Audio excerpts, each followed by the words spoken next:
읽겠습니다. 너희는 더욱 큰 은사를 사모하라. 내가 또한 가장 좋은 길을 너희에게 보이시리라.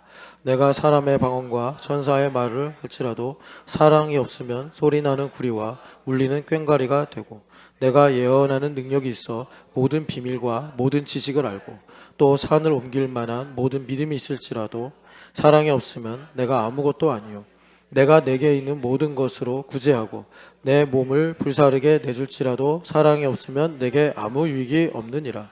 사랑은 오래 참고 사랑은 온유하며 시기하지 아니하며 사랑은 자랑하지 아니하며 교만하지 아니하며 무례히 행하지 아니하며 자기의 유익을 구하지 아니하며 성내지 아니하며 악한 것을 생각하지 아니하며 불의를 기뻐하지 아니하며 진리와 함께 기뻐하고 모든 것을 참으며 모든 것을 믿으며 모든 것을 바라며 모든 것을 견디느니라. 아멘. 아멘.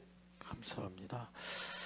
자, 우리 옆 사람에게 이렇게 축복합시다. 가장 좋은 길을 걸어가시는 분이시네요. 축복합시다.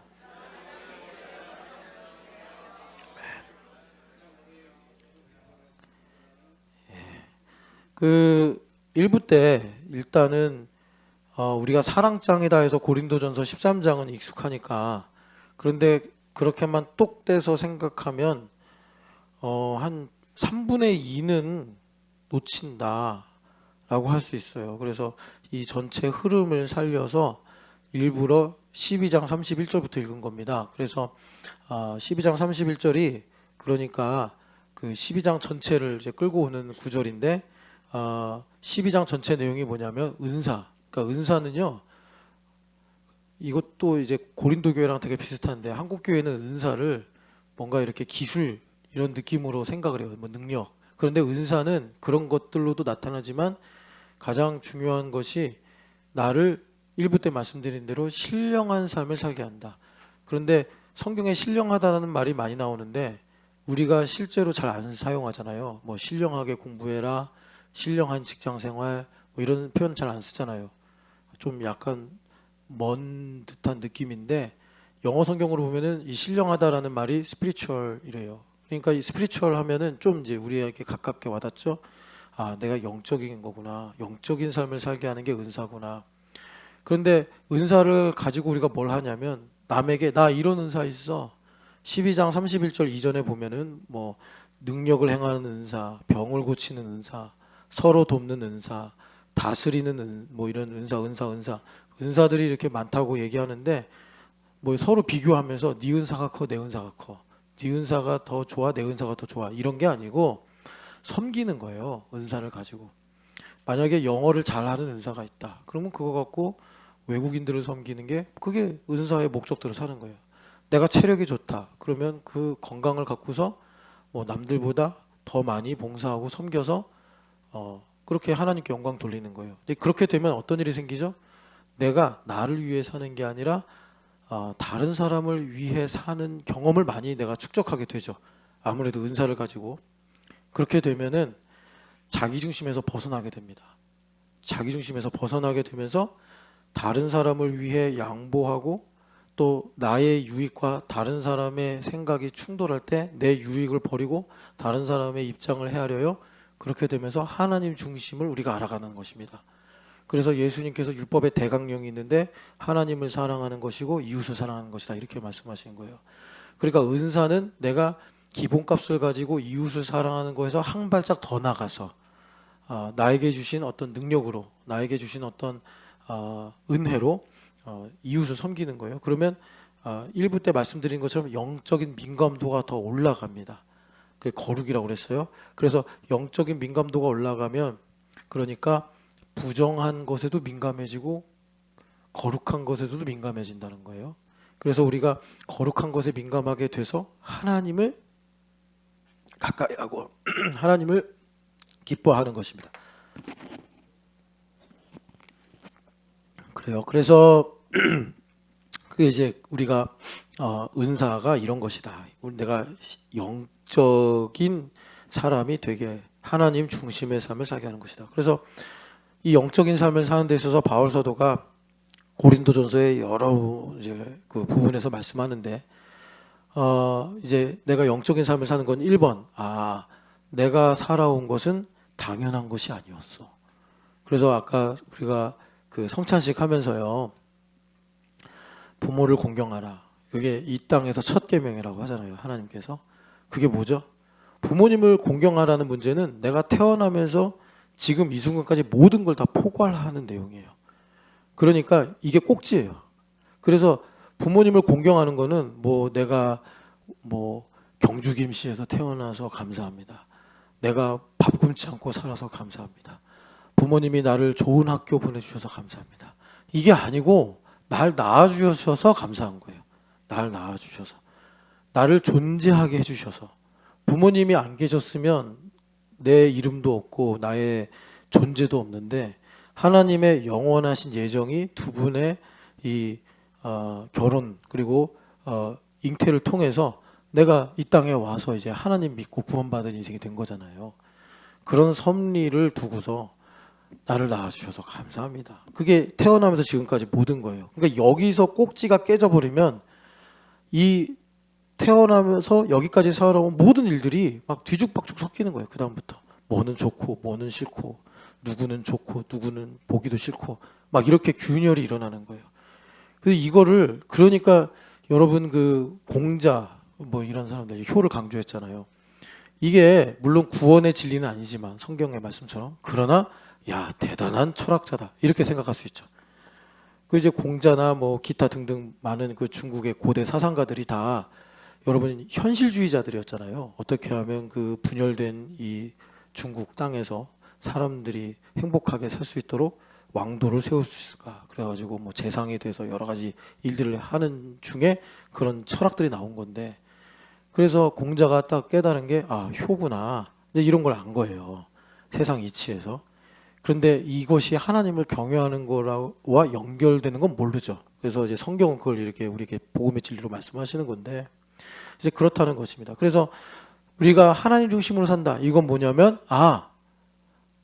은혜구나. 이걸 알게 되는 거예요. 이거는 그래서 다른 말로 말하면 인생의 문해력이다. 나의 인생을 텍스트로 보자 이거예요.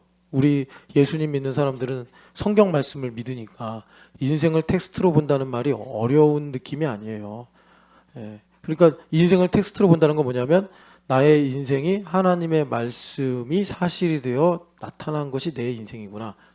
그래서 그걸 다른 말로 예수님이 보인다 이렇게 말하는 거예요.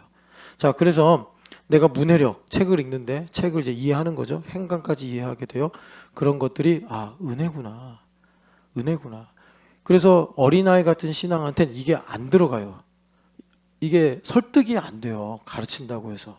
이게 약간 고집 이런 거랑 연결돼 가지고 하나님의 은혜야. 백날 들어도 몰라. 어린아이 신앙. 그러니까 하나님께서 이제 한계를 넘어서 나로 이제 새로운 차원을 보게 하시는 거예요. 그래서 교리적으로는 거듭남이 인생에 딱 한 번인데 이것을 적용의 차원, 삶의 차원으로 보면 거듭남은 계속 반복되는 거예요. 그래서 고린도후서 5장 17절 이전 것은 지나갔으니 보라 새 것이 되었도다. 이 말씀은 우리 귀에 쟁쟁쟁 울리는 말씀이란 말이에요. 그러니까 바울 사도가 뭐라고 그래요? 이미 얻었다 함도 아니요 온전히 이루었다 함도 아니라. 나는 앞에 있는 그 부활의 소망을 붙잡으려고 부르심의 표대를 향하여 달려간다. 이렇게 이제 자신의 신앙을 적용, 실제 차원에서 말씀을 하신 것입니다. 이게 영적인 차원이에요. 영적인 차원. 그래서 눈이 계속 열려요. 오늘 눈이 열리죠. 내일 그 눈은 육의 눈이 돼요.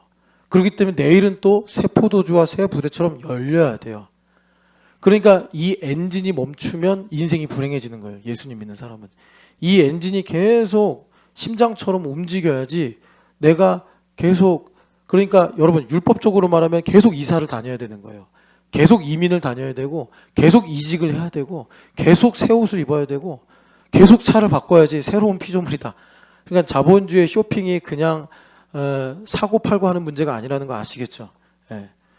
기독교 대신 그러니까 이 거듭남의 은혜를 대체하는 게 쇼핑이에요. 그러니까 여러분 합리적으로 쇼핑을 하셔야지 충동적으로 하시면은 회개가 메말라 버립니다. 왜? 언박싱 할 때 은혜 받거든요. 하면서 지르고 막. 그래서 제발 빚지지 마라. 없으면 없는 대로 살아라. 주님께서 목구멍에 포도가 아니라 거미줄 치게 안 하신다. 자, 그래서 처음 이제 은혜를 보게 하시는 거예요. 은혜를 보게 하시고 두 번째가 그걸 바탕으로 이제 하나님께서 분별력을 주신다. 그래서 여러분 우리가 원어를 보지 않지만 분별이라는 단어가 성경을 잘 보면 연단이라는 단어랑 연결돼요. 연결이 아니라 똑같아요. 똑같아. 그러니까 그 단어가 연단된 지각을 가리키는 거예요. 히브리서 5장 14절에 장성한 자는 단단한 음식을 소화한다. 그러니까 우리 보배랑 담비가 이제 3학년, 4학년 나란히 있어요. 그래서 수학 공부를 한다고. 그럼 얘네가 지금 사칙연산을 기본으로 해서 뭐 분수, 함수, 뭐 1차 방정식 이런 걸 배우겠죠. 그런데 얘네들이 이제 좀 더 장성하게 되면 미분적 분도 배우게 되고 뭐 여러 가지 이제 복잡한 수학 공식을 풀 거란 말이에요. 단단한 음식을 소화하는 거라고. 인생이 그래요. 인생이. 왜 원수를 사랑해야 되는가? 뭐 이런 것들. 왜 이 말씀에 순종해야 되는가? 왜 나는 지금 느낌이 이런데 나보고 자유하다고 말씀하시는가? 뭐 이런 것들을 주님께서 단단한 음식을 소화할 수 있는 소화력을 주셔서 히브리서 5장 14절 말씀이죠. 우리로 현상이 아니라 그 이면의 영적 배경을 보게 하시는데 그것이 뭐냐 봤더니 5장 14절에 연단을 받은 지각이다. 그래서 연단을 받으면 어떻게 되죠? 뭘 연단하죠? 금이나 은을 연단한단 말이에요. 그래서 불순물을 제거하는 거예요. 그러니까 내 마음, 내 생각, 내 관점이 제거되는 거예요. 우리 여기 지금 이래가 열심히 설교를 적고 있는데 이래가 강성모 집사님 딸, 임지양 집사님 딸이에요. 그러니까 연단을 두 분이 받으시면 자기 딸이라는 어떤 이 본능, 부모로서의 본성이죠. 그리고 또 후천적으로 이래가 크면서 얼마나 예쁘겠어요. 그러니까 뭐 이래만이 아니라 누구야 또 이샘이, 가빈이 이 세 명 얼마나 예쁘겠어요. 추억도 얼마나 많겠어요. 맨날 이래야 엄마가 혼내도 사랑해서 혼내는 거 알지? 벌써 7살인데 이제 8살이구나. 다 알아요. 벌써 다 알아. 가빈이도 알고 있지? 또 알고. 이샘이는 알고 있지? 알고 있고. 이샘이 여유가 있네. 많이 혼나봤거든요. 그러니까 여하튼 간에 이 셋 중에 맷집이 제일 좋아요. 이샘이가. 근데 여하튼 간에 이런 일들로 내 딸이다라는 참 이게 율법적으로 선한 거지만 하나님 중심으로 가면 방해가 돼. 이세미를 향한 하나님의 뜻이 무엇인가, 가빈이를 향한 하나님의 뜻이 무엇인가가 우리 임지양 집사님, 강성모 집사님의 이 열심 때문에 이게 가로막혀요. 하나님이 일을 못하게 된다고. 그러니까 어떻게 해요? 연단을 하는 거예요. 연단을. 그러면 뭘 느끼죠? 내 힘으로 이 아이를 가르칠 수가 없구나. 이 열심으로 말하면 우리 교회에서 최고가 열심으로만 또 이런 얘기하면 또 허윤실 집사님 열심 끝장을 본다. 그래서 저는요 재보진 않았는데 윤실 집사님 피를 온도를 재면 아마 한 45도에서 50도가 되지 않을까. 진짜 그 에일리언의 피 같은 그런 뜨거운 피예요. 그래가지고 그러니까 그것 때문에 신성원을 하나님 키우실 때 막힐 수 있단 말이에요. 막힐 수 있어요. 그래서 하나님 연단하시는 거예요. 성원이 내 힘으로 안 되는구나. 성현이도 내 힘으로 안 되는구나. 그럴 때 주님께서 그것으로 성원이를 향한 뜻이 이거구나.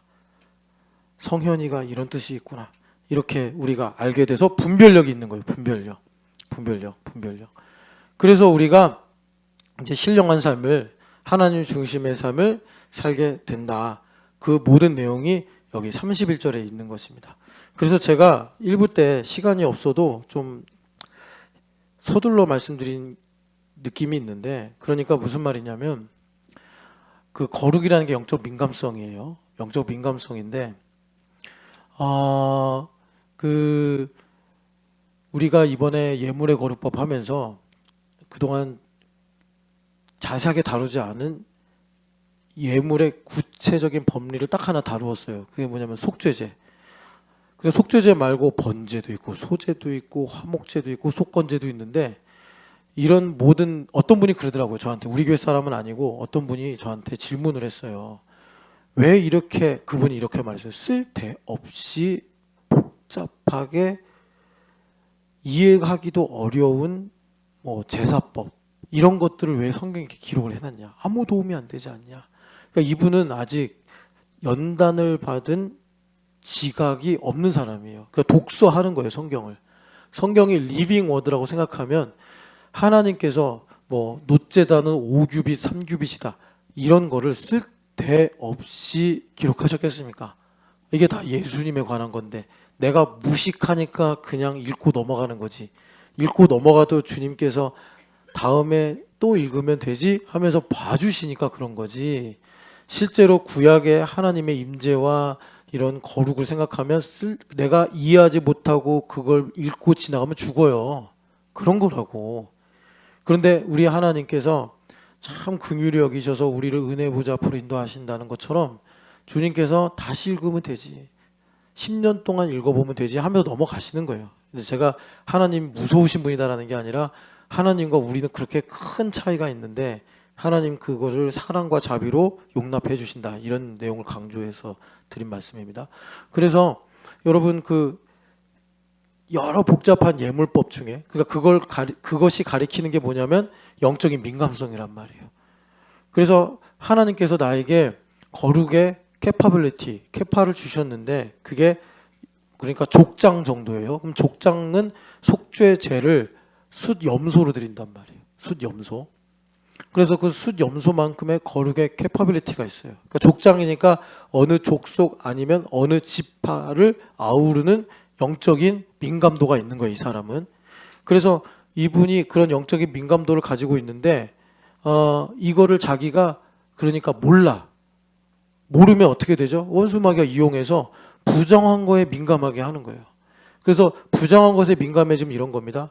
오늘 신집사님이 아주 알록달록한 와이셔츠를 입고 왔어요. 한번 보여주세요, 신집사님. 예, 저런 멋있죠? 예. 그런데 우리 신집사님이 저 옷을 입고 왔는데 지나가던 김상문이 형 왜 이렇게 이상한 걸 입고 와요? 부정한 것에 민감하면 이제 신입사람이 10마디를 하는 거예요. 너는 뭐 옷이 그게 뭐냐, 쌀푸대 자루냐 하면서 이제 막 1부터 10까지 정죄를 하는 거예요. 그런 일이 생기는 거예요.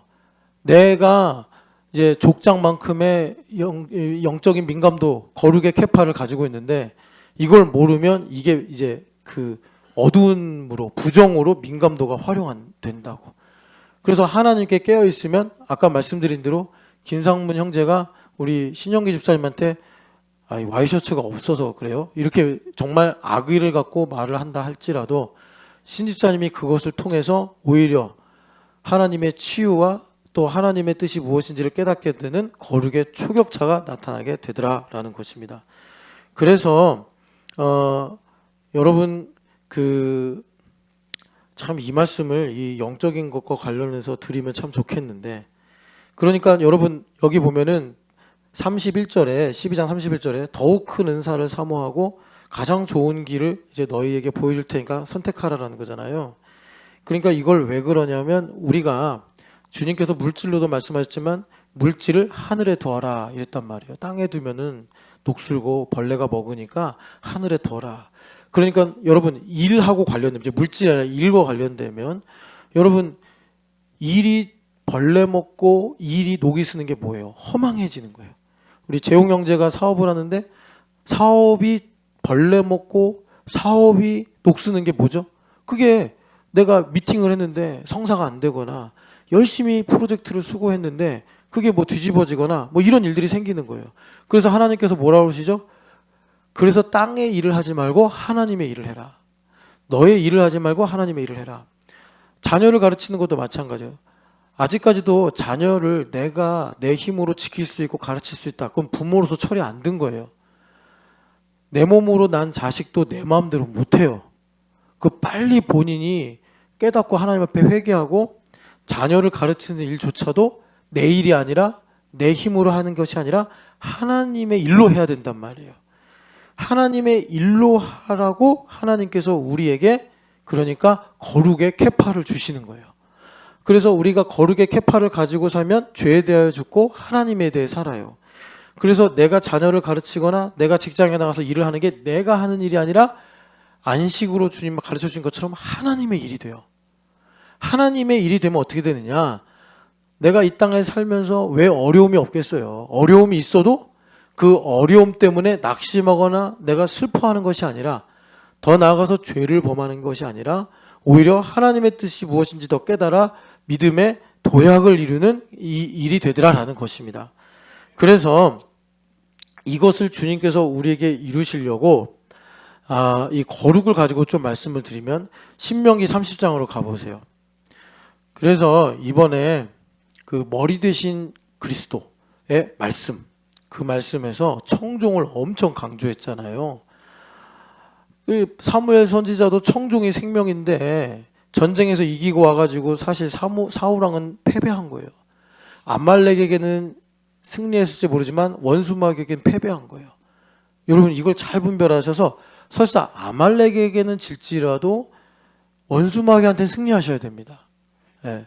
가장 복된 거는 둘 다 승리하는 거예요. 그럼 하나님의 일이 되면 되는데 30장에 보면은 8절에도 보니까 너는 돌아와 다시 여호와의 말씀을 청종하라 하시고 9절에도 보면은 여호와의 말씀을 청종하라 하십니다.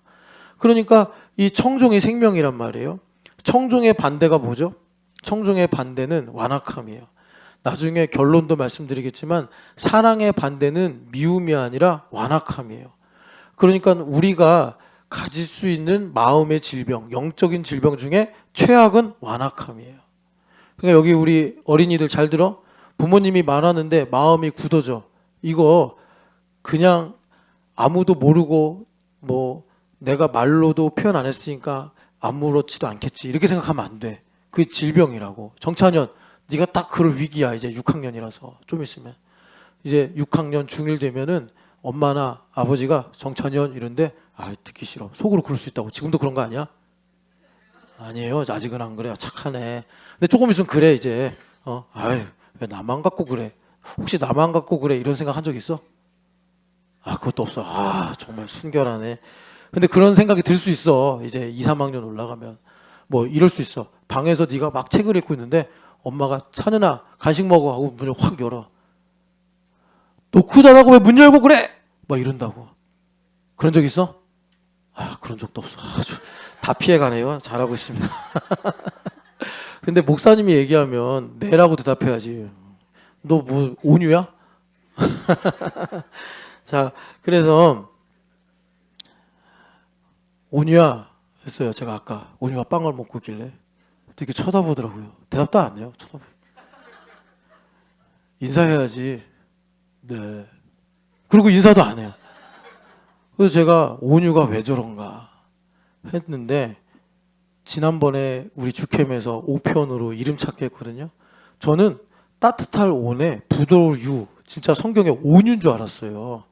그런데 아니래. 할아버지가 편안할 온, 있을 유로 한자를 바꿨대요. 제가 계속 편안한 거예요. 계속 편안해. 책상에 앉아도 희한하게 몸을 비틀어서 한 다리를 올리고 이렇게 몸을 약간 이거 되게 일부러 하려면 되게 부자연스러운 각도인데 이걸 교묘하게 몸을 탁 비틀어서 그러고 앉아가지고 책도 보고 먹기도 하고 그러고 있어요. 할아버지 왜 이걸 바꿨을까? 네. 여하튼 다음에 우리 교회 방문하시면 한번 여쭤봐야겠어요. 너무 편안해졌습니다. 선교사님 한번 여쭤봐. 여하튼 그 마음이 굳어지는 게 사랑의 반대예요. 조금 있다가 성경 말씀 갖고 나눌게요. 그래서 여러분 사무엘 선지자도 그랬잖아요. 청종을 강조하시면서 이 마음이 굳어지는 건 우상 숭배다. 그러니까 여러분 우상 갖고는 계시록 22장, 21장 우상 갖고는 천국 못 가요. 우상 버리셔야 돼요. 버리셔야 돼. 예, 여러분 그런데 그렇다고 또 마음이 굳어져. 낙심하지 마시고 버리라는 뜻이구나. 여러분 버리시면 됩니다. 회개하시고 정말 여기 말씀대로 여호와의 말씀에 청종하는 복이 임하시기를 축복합니다. 그래서 여호와의 말씀을 청종하는 것이 30장 6절에 생명을 얻는 거예요. 생명은 돈에 많고 적음에 있는 게 아니구나. 생명은 힘에 강하고 약함에 있는 게 아니구나. 생명은 바로 청종에 있구나. 그러면 여러분들 우리 인생의 약함도 강함이 되고 불행도 행복이 될 줄 믿습니다. 생명력이 있으면 되는 거예요. 생명력. 그 생명이 바로 청종하는 거란 말이에요. 그래서 이 생명을 주시려고 하나님께서 우리에게 어떻게 하시죠? 마음에 할례를 베푸신다. 그래요. 그런데 이거를 이렇게 주님께서 말로만 주시면 금방 잊어버리고 또 자기 마음대로 생각하니까 1절부터 5절까지 내러티브를 주시는데 이게 무슨 내용이냐면 1절 보시면은 이스라엘 백성들에게 복과 저주가 임해서, 저주가 임한 거예요. 말 안 들어서. 그래서 쫓겨나는 거예요. 쫓겨나가서 이방 나라 가운데 사는 거예요. 30장 1절 보시면 써 있죠. 그런데 여러분, 이방 나라에 가서 하나님 말씀이 생각나는 거예요. 이게 마음의 할례, 영적 외과 수술을 집도하시는 것입니다. 주님께서.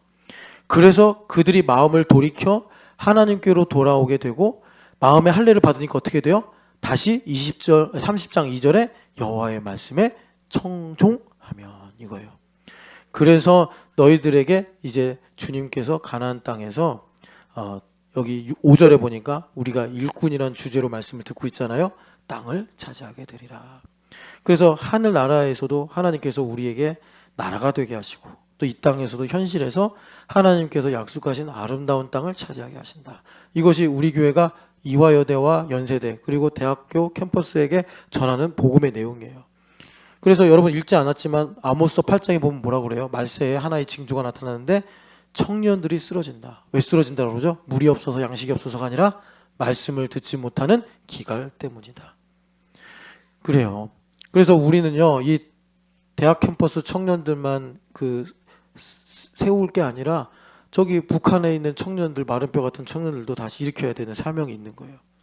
자, 그래서 자, 여기 다시 보시면, 그러면 아까 영적 외과 수술이라고 했던 쫓겨간 모든 나라 가운데서 이 일이 마음에 기억나거든. 이게 뭐냐? 레위기 26장 보면은 하나님께서 거룩을 말씀하시는데, 여러분 우리가 예전에 교회됨 40일 하거나 또 사경회 때 많이 읽었던 말씀이잖아요.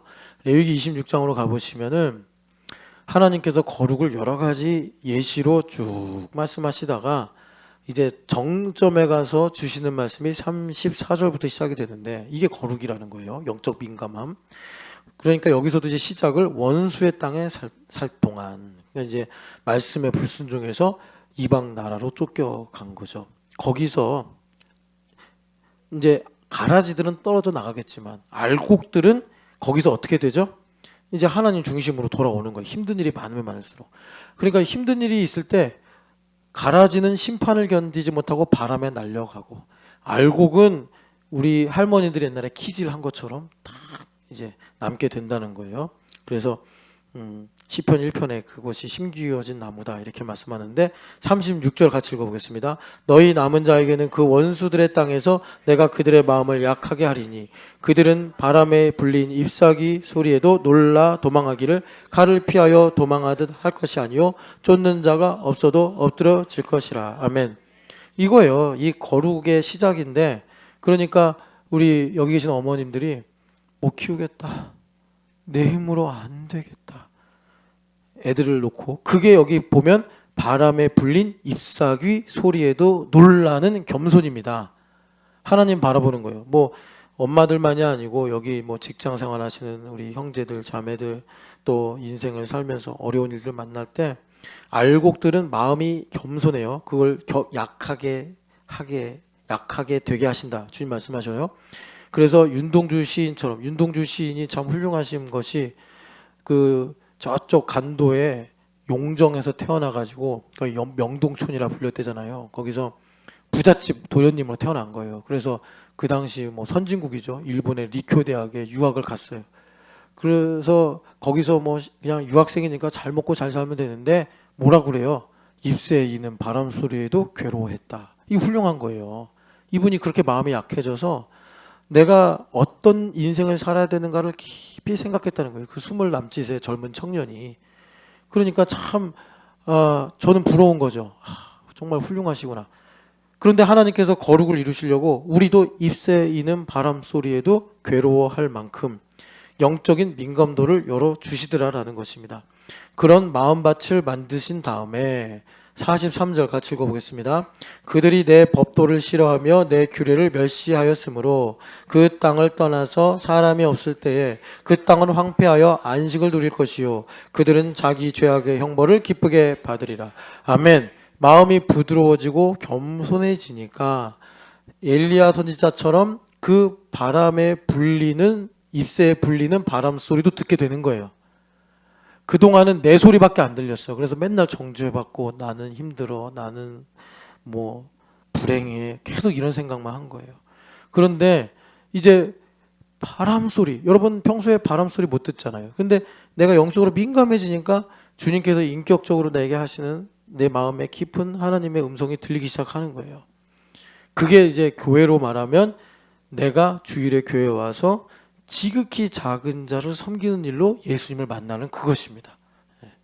그냥 교회 와도 여전히 내가 세상에서 사는 사람들처럼 내가 원하는 대로, 내가 하고 싶은 대로 그렇게만 생각하면 지극히 작은 자에게 냉수도 대접 못하는 거예요. 우리 하나님께서 얼마나 우리가 하나님의 일을 하기 원하시는지 그 말씀이 나와 있잖아요. 왜 하나님께서 우르렁쾅쾅하면서 정말 나를 압도하고 그럴 만한 일로 나에게 하나님의 일을 시키지 않고 지극히 작은 자, 그냥 내가 조금만 마음에 분주해서 후다닥 움직이면 내 눈에도 들어오지 않을 그런 작은 사소한 일 같은 걸로 우리에게 하나님의 일을 시키시려고 하는 거냐면, 그래야 내가 알아들으니까. 여러분, 하나님 중심으로 생각하면 그것이 참 하나님의 어떻게 보면 나에 대한 친절함이구나, 이렇게 이제 생각할 수 있단 말이에요. 그래서 그렇게 주님의 음성을 들으니까 죄악의 형벌을 기쁘게 받으리라. 이 말이 무슨 말이죠? 여러분, 이제는 모든 죽어가는 것들을 사랑해야지. 서시, 우리 인도 분들한테 어떻게 통역하는지 모르겠는데, 모든 죽어가는 것들을 사랑해야지. 여러분, 죽어가는 것들을 사랑해야지, 이게 되게 아름다운 식구예요. 예. 그러니까 이런 겁니다. 우리 담비가 있어요. 예. 담비 맨날 만나요. 맨날 교회 오니까 맨날 만나. 뭐 인사하고, 담비 수사 잘하냐? 맨날 이런 거 물어보고, 조금 있다 2월 마지막 주 되면 이제 설악산 또 데려가고, 이렇게 살다가 언젠가는 제가 죽어서 이제 담비랑 헤어진단 말이에요. 뭐 나중에 또 이제 김 목사님 개척하면 또 아주 헤어지는 건 아니지만 뭐 어쨌든 그렇게 되고, 그럼 여러분 모든 만남에는 이별이 있잖아요. 아직도 모든 만남에는 이별이 없다고 생각하면 그것도 또 뭐 곤란하죠. 어쩔 수 없죠. 그러니까 우리는 그 이별을 생각하면서 슬퍼하는 게 아니라 오히려 오늘을 더 아름답고 완성도가 높게 살아갈 수 있는 거예요. 예. 그러니까 우리가 과함으로 실수하는 것들이 뭐냐면 이별할 걸 몰라요. 내가 하나님의 것이라고 믿으면, 내 주변이나 나나 하나님의 것이라고 믿으면 우리는 이별을 생각하면서 하루하루를 정말 후회 없이 아름답게 살 수 있는데, 내 거라고 생각하니까 정말 어리석게 내가 죽어가고 있다는 걸 몰라요. 내 옆 사람도 죽어가고 있는 걸 몰라요. 이게 죽음이라는 게 진짜 끝이 아니라 이 땅에서 정해진 만큼 살다가 떠난다는 거 아닙니까? 그거 하나만 있어도 하나님의 은혜와 사랑을 내가 잘 모른다 할지라도 얼마든지 사랑할 수 있어요. 여러분, 윤동주의 서시가 전도하는 시가 아니잖아요. 이 땅에서 우리가 정말 캄캄한 중에 어떻게 어디로 걸어가야 될지를 찾는 그런 등불에 관한 시잖아요. 그 빛을 어떻게 찾느냐에 관한 시잖아요. 한 젊은이가 방황하듯이 그 살 길을 모색하면서 지은 시인데, 여러분, 그렇다는 것입니다. 그래서 우리가, 여러분, 전도서에서도 그래도 큰 주제가 뭐냐면 죽음을 기억하라 아닙니까? 메멘토 모리. 우리 신집사님 지금 멋지게 입었어요. 신집사님 결혼 전에 보니까 배용준처럼 막 머리 기르고 핑크핀 목도리 딱 하고 글로벌 패션미들, 거기에 반해서 허윤실 집사님이 나랑 결혼합시다 해가지고 이제 살고 있는 거예요. 그래서 10한 몇 년째 살고 있는데 2010년에 결혼했더라고요. 그러니까 벌써 이제 한 16년, 17년 돼가는 거예요. 그렇게 아웅다웅 살죠. 그래도 언젠가 신집사님이 먼저 가거나 허집사님이 먼저 가거나 어쨌든 헤어져야 돼. 그러고 보면 허집사님 어깨가 넓어져도, 허집사님이 뭐 또 신집사님 괴롭히고, 허집사님 피가 45도에서 50도라니까요. 말을 하면요 때로는 독화살이 돼서 신집사님을 써요. 여기서 죽는구나.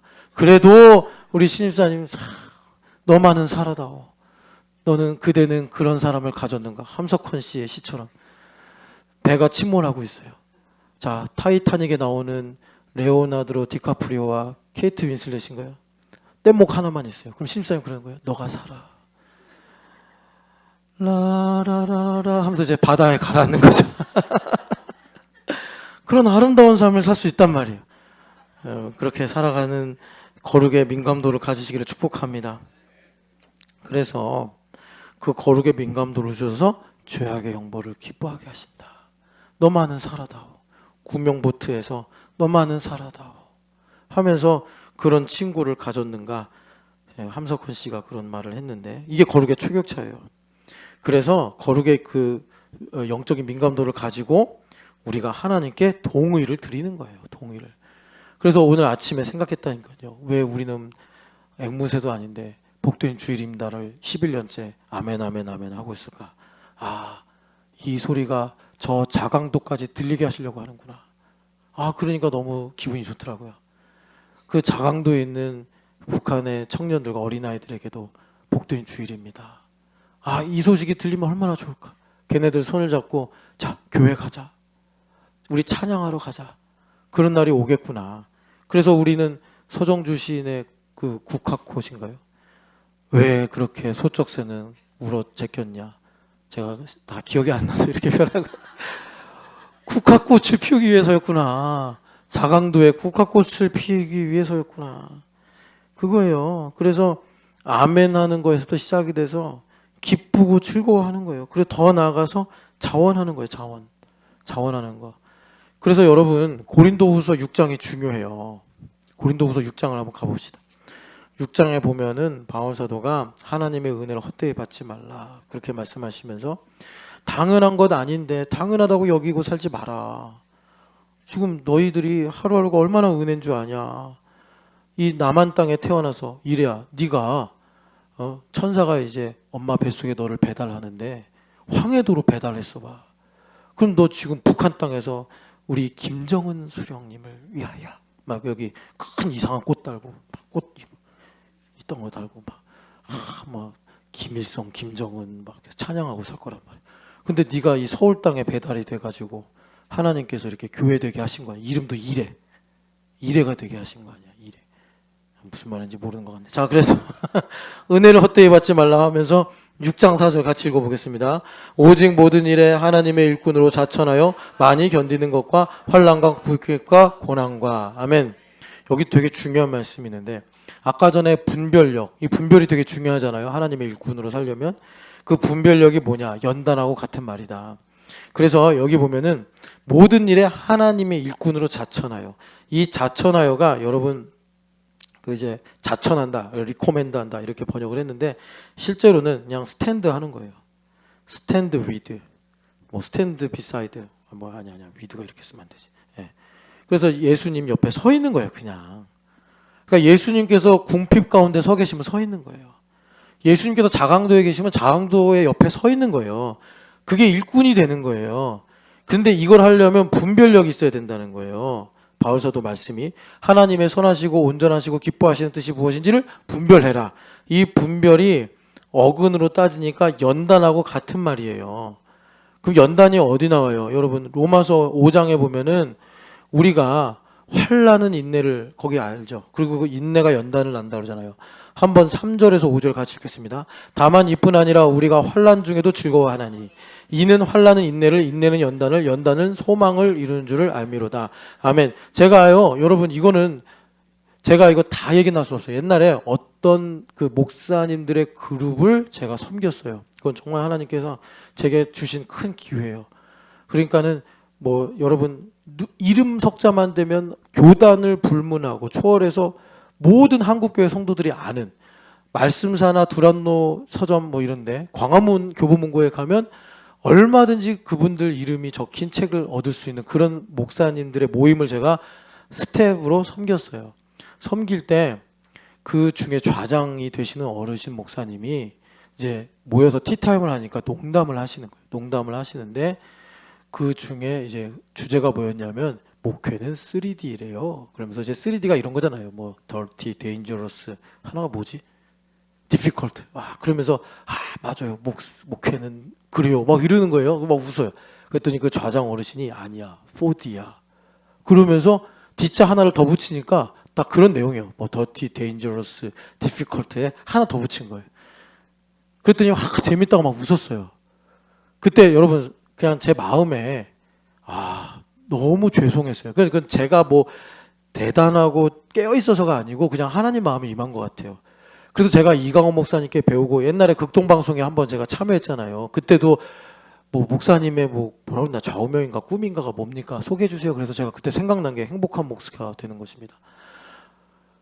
주님께서 저를 신촌영학교에 목회하라고 부르셨는데 제가 3D니 4D니 하면서 버티잖아요. 여러분 기억하세요. 그렇게 버티는 게 얼마나 제가 힘들겠어요. 그리고 주변 사람들은 다 응원한다고 그러면 잘하네요. 훌륭하시네요. 목사님 뭐 좋으신 목사님이시네요. 그런데 여러분 100사람 1000사람에게 내가 인정받고 내가 긍휼의 여김을 받는다 할지라도 예수님 오셔서 누구냐고 물어보면 그거 어떡할 거냐고. 여러분 그래서 정말 버티는 거하고 인내하고 확실하게 구분하셔야 됩니다. 여호와는 나의 목자신데 버티느라 너무 힘들었습니다. 이러면 안 되고 부족함이 없습니다라고 얘기해야 된단 말이에요. 이해가 안 되고 마음이 움직이지 않으면 나를 지옥에 갈 죄인을 구원하신 하나님 그냥 껍벅 엎드려져서 그냥 입술로 믿어진다고 선포라도 하세요. 그런 거에서 저는 마음이 동하지 않아서 할 수가 없습니다. 지옥불을 10초만 갔다 오면 그런 생각 1말도 남지 않아. 그러니까 이게 여기 우리가 지금 프란시스 셰퍼 목사님의 책 읽으면서 계속 우리가 교회됨 40이라고 연결돼서 가고 있는데 이 시대 정신의 옷을 입고 있어서 그런 거예요. 인간이 무슨 대단한 존재인 줄 알고. 우리가 전도서 보면은 인간과 짐승은 일반이라 이렇게 말씀한다고요. 여러분 인간은 정말 하나님의 은혜 없으면 짐승보다 더 비참해지는 게 인간이요. 그런데 무슨 뭐 내 느낌이 안 와닿아서 나는 거기에 동의할 수 없습니다. 아휴 제발 좀 이제 그런 세상의 옷은 벗고 이제 말씀으로 옷을 입어야 되는데, 그래서 인내는 뭐냐면요, 여기 보면은 1번 전제가 있어요. 인내는 하나님과 화평을 누려야 돼요. 왜 인내랑 버티는 거랑 구별을 못하냐면 다른 복음이 들어가서 그래요. 근데 다른 복음이 들어가는 문제는 지금 누구나 다 있어요. 우리가 시대의 옷 때문에 다른 복음이 들어가니까 하나님과 화평을 못해. 하나님과 화평을 못하는 게 뭐냐면 내가 힘들고 기분 나쁜 일이 생기면 마음이 굳어지고 내가 아담이 한 것처럼 하나님이 주신 저 이 하와 때문에 내가 선악과를 먹었습니다, 이런 항변을 하는 거예요. 하나님과 화평을 누리면 내가 어떤 상황이 되더라도 하나님의 선하심과 인자하심을 찬양한다고. 그런데 내가 회사에서나 어떤 장소에서 힘들고 어려운 일이 당했을 때 걱정, 염려는 좀 소극적이에요. 그러니까 기도와 간구로 감사함으로 하나님께 아뢰라 이렇게 말씀하시는 거고, 더 나아가서 불평하고 원망하는 거는 사실 하나님께 대적하는 건데, 여러분 우리는요 믿음으로 말미암아 하나님께서 의롭다라고 보좌에서 선포하신 존재이기 때문에 어떠한 상황에서도 하나님과 화평을 누리는 사람이란 말이에요. 하나님의 선하심과 인자하심을 선포할 수 있단 말이에요. 그래서 화평을 누리자. 그 누리는 게 뭐예요? 은혜에 들어가면 얻었으니. 어떤 거예요? 은혜에 들어가는 게 히브리서의 말씀처럼 은혜의 보좌 앞으로 들어갈 수 있단 말이에요, 우리가. 그래서 어떻게 하자는 거예요? 하나님의 샘의 음성을 듣고 영광을 바라고 즐거워하자. 영광을 바라고 즐거워하자. 그래서 환난 가운데 인내를 하는 거예요. 버티는 게 아니라. 그러니까 인내는 뭐냐?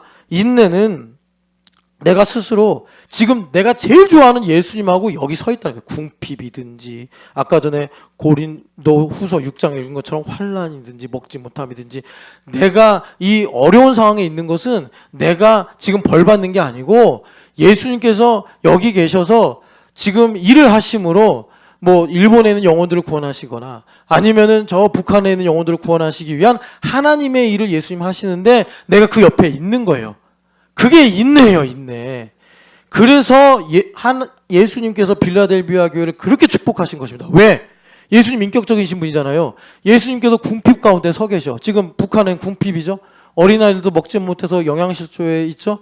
그래서 주님께서 궁핍 가운데 서 계시는데, 내가 그 커바디스라는 영화에 나오는 베드로처럼 베드로가 네로의 핍박이 시작이 돼가지고 막 도망가고 있었단 말이에요. 그런데 하늘에 계신 줄 알았던 예수님께서 로마로 걸어가시는 거예요. 그러니까 베드로가 지나가다가 예수님 어디 가십니까? 그랬더니 예수님께서 나는 로마에 있는 내 양떼를 찾으러 간다. 그랬더니 주님 커바디스 도미네 주여 어디로 가시나이까 여쭤본 다음에 나도 그럼 예수님 곁에 서 있어야지 해서 로마로 다시 베드로가 발길을 돌이켜 가가지고 네로 시대 때 순교를 했다라는 그런 전승을 갖고서 영화로 만든 게 커바디스란 말이에요. 그거예요, 자천한다는 게. 나는 예수님 좋은 집, 좋은 차, 뭐 좋죠, 좋은데 예수님 제일 좋아요.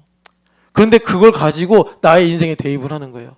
내가 인생에 참 가난할 때, 내가 인생의 광야를 걸었던 것 걷고 있었을 때, 내가 참 두렵고 어려운 이 사망의 음침한 골짜기에 있었을 때 예수님 옆에 계셨네. 그렇게 내가 내 인생을 은혜로 보게 되는 건 그게 인내예요. 그러니까 인내는요, 여러분 좋은 거예요. 힘든데 좋은 거예요. 이거 참 이게 이해로서는 좀 어려워요. 이제 외국인들이 그런 데잖아요. 우리 한국 사람들이 뜨거운 국물 마시면서 시원하다. 그런 느낌이에요. 궁핍과 환난과 어려움 속에 있는데 영광을 바라고 즐거워하느니라. 그래서 인내가 우리에게 상급이 되더라라는 것입니다. 그래서 여러분 인내는요, 참 여러분 그래서 인내를 갖고 여러분들의 인생을 보시라고, 지나온 삶을. 거기 예수님 계시는구나. 예수님은 왜 거기 계시겠어요? 하나님의 일 하시는 거예요. 하나님의 일을. 그래서 여러분 주님께서 하나님의 일, 예전에 그 세계관 갖고 다 말씀드렸죠. 하나님의 일이 뭐예요?